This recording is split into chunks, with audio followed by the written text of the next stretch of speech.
Jadi dari Climate Demokrasi Akselerator oleh People Power ini kita diberikan kesempatan untuk kemudian tahu dan mencari tahu bagaimana existing program dari pemerintah atau existing kebijakan terkait perubahan iklim di Kota Semarang ini. Namun lebih daripada itu kita mencari atau kita fokus di Tambak Rejo atau Tambak Loro. Kita memilih lokasi di Tambak Rejo dan Tambak Loro, satu kampung memang, di mana kampung tersebut merupakan daerah yang cukup mendapatkan banyak intervensi dari pemerintah terkait program maupun pembangunan. Jadi kita akan melihat bagaimana pemerintah berperan untuk membangun kampung tersebut, di mana lokasi kampung tersebut sendiri yang paling terdampak oleh banjirop.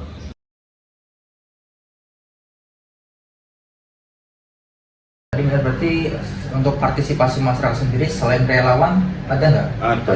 Apalagi selain mungkin dari relawan partisipasi masyarakat? Ya, itu yang kita akomodir yang namanya dengan CSR. Itu dari mana Pak? Ada Pertamina, ada Indonesia Power. Ini mereka yang tergerak, saya sampaikan ya, terutama saat Kota Semarang musim kemarau, kekeringan di beberapa titik. Mereka minta data karena kan kita selalu update. Rawasari misalnya kekeringan, Wonosari Ngalian kekeringan. Mereka sudah mengirim tangki air bersih, dan tidak pernah terbatas juga.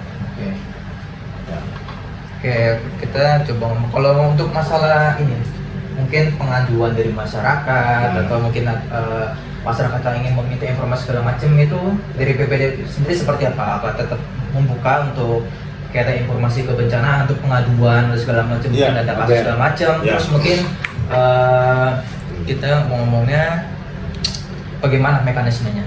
Ya, saya kira untuk warga Kota Semarang ini sudah familiar dengan yang namanya call center 112.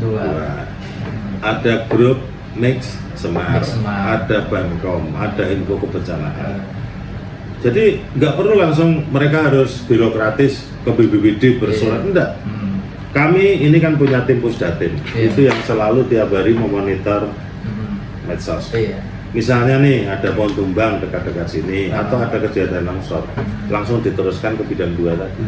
Kita bergerak.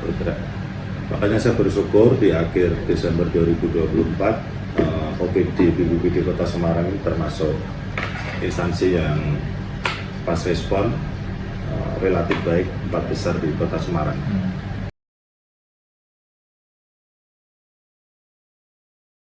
Semua bisa, tetapi perencanaannya itu harus dalam pengendalian dari BPS Monitoring. Jadi siapapun tuh mau bangun tanggul laut boleh, tapi mereka ngajuin izin dulu, izin dicek dulu desainnya sama BPS. Ini benar nggak desainnya supaya itu benar-benar berhasil guna ya, tidak hanya sekedar membangun kemudian dalam beberapa tahun itu rusak atau bahkan dibangun tapi tidak manfaatnya kurang. Nah itu tugasnya BPS itu melakukan pembinaan.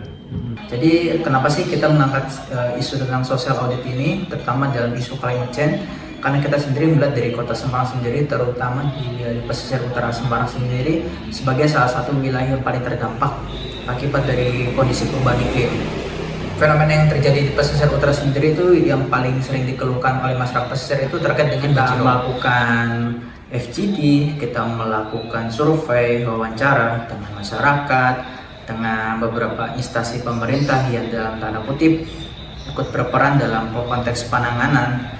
Dari konteks masalah sendiri, mereka itu ada beberapa hal yang dikeluhkan ya, terutama untuk masyarakat pesisir utara di wilayah Semarang Utara, terkhusus untuk kampung Tambak Rejo dan Tambak Loro itu sendiri. Yang pertama terkait dengan kondisi permukimannya. Jadi permukiman yang sering dilanda banjirop itu punya kemungkinan menjadi kawasan kumuh itu sangat tinggi ya, karena banyak genangan air gitu, dan genangan air itu terjadi sampai setiap hari gitu secara konsisten. Meskipun untuk saat ini intensitas kejadiannya sudah berkurang karena sudah dibangunkan tanggul laut atau seatbelt ya oleh PUPR itu sendiri. Kemudian yang kedua terkait dengan air bersih. Air bersih sendiri di sana untuk sambungan pipa PDAM sendiri sebenarnya sudah masuk di dalamnya. Tetapi ada beberapa masalah yang dikeluhkan oleh masyarakat. Yang pertama, biaya instalasinya terlalu mahal. P1 termahal, sedangkan mayoritas masyarakat di wilayah sana itu adalah masyarakat menengah ke bawah. Sehingga masyarakat juga tidak punya kemampuan untuk sekedar membuat instalasi, sehingga pilihan yang masyarakat pilih menggunakan sumber artetis, yang mana sebenarnya itu sebenarnya sudah dilarang ya, karena itu akan mempercepat proses land subsidence. Nah, kemudian yang ketiga terkait dengan sanitasi. Jadi tidak semua rumah tangga di sana itu memiliki sanitasi yang baik, mulai dari jamban atau MCK atau mungkin saluran air limbah seperti septic tank gitu.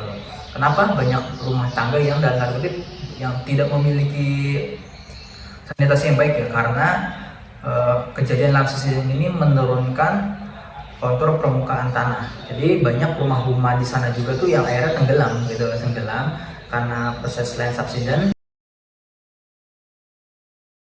Di FGD tersebut harapannya masyarakat dan juga teman-teman yang hadir itu bisa memberikan masukan terkait bagaimana proses dari program ataupun kebijakan itu berlangsung di Tambak Rejo, Tambak Lorok.